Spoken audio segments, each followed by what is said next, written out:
تسجيلات أهل السنة بالمهرة تقدم لكم هذه المادة. يا عبد الله هلا وقفت مع نفسك وقفة تأمل ونظرت إلى هذا السقف المرفوع وإلى هذه السماء المعمورة. مقتطفات لشبل السنة أبي محمد الحارث بن محمد العشبي رحمه الله تعالى. لو تأملت يا عبد الله فيما أودع الله سبحانه وتعالى فيها من الملك والأملاك، وإلى ما أودع الله سبحانه وتعالى في ربوعها وأبراجها من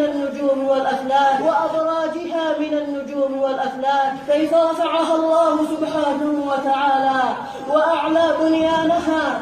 من هو الذي أغطش ليلها وأخرج ضحاها؟ إنه الله سبحانه وتعالى.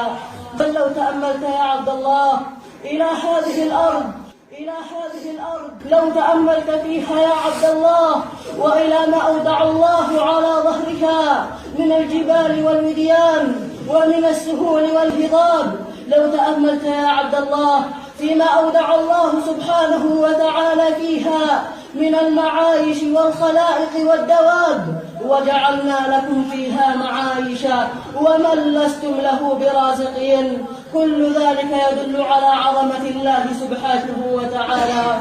بل لو تأملت يا عبد الله في قول المولى سبحانه والليل إذا عسعس والصبح إذا تنفس، لو تأملت يا عبد الله في ذلك الليل حين يغشى هذه المعمورة في لحظات غطاها وغشاها، من هو الذي عسعسه؟ إنه الله سبحانه وتعالى. ثم يأتي النهار مقبلا بسلطانه فيمحو ظلام الليل، من هو الذي نفسه؟ إنه الله سبحانه وتعالى. والقمر قدرناه منازل حتى عاد كالعرجون القديم، لا الشمس ينبغي لها أن تدرك القمر ولا الليل سابق النهار، وكل في فلك يسبحون. لو تأملت أيضا يا عبد الله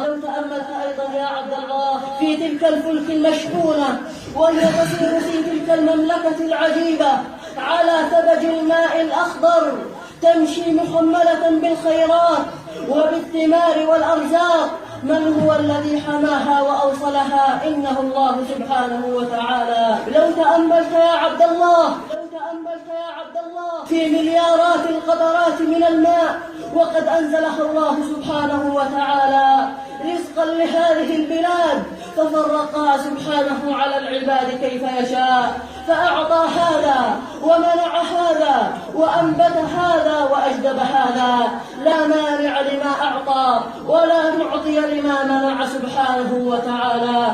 بل لو تأملت يا عبد الله في تلك المملكة العجيبة وهي تجول بين السماء والأرض بأمر الله سبحانه وتعالى، ألا وهي السحاب المسخر، علينا معاشر المسلمين أن نتأمل هذه الآيات العظيمة.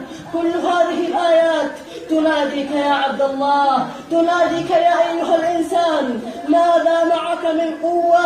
يا أيها الإنسان ما غرك بربك الكريم الذي خلقك فسواك فعدلك في أي صورة ما شاء ركبك. تأمل يا عبد الله، ما الذي غرك بالله سبحانه وتعالى وألهاك عن طاعته؟ ماذا كنت قبل 100 سنة؟ هل أتى على الإنسان حين من الدهر لم يكن شيئا مذكورا؟ وماذا تكون بعد 100 سنة؟ كل من عليها فان ويبقى وجه ربك ذو الجلال والإكرام.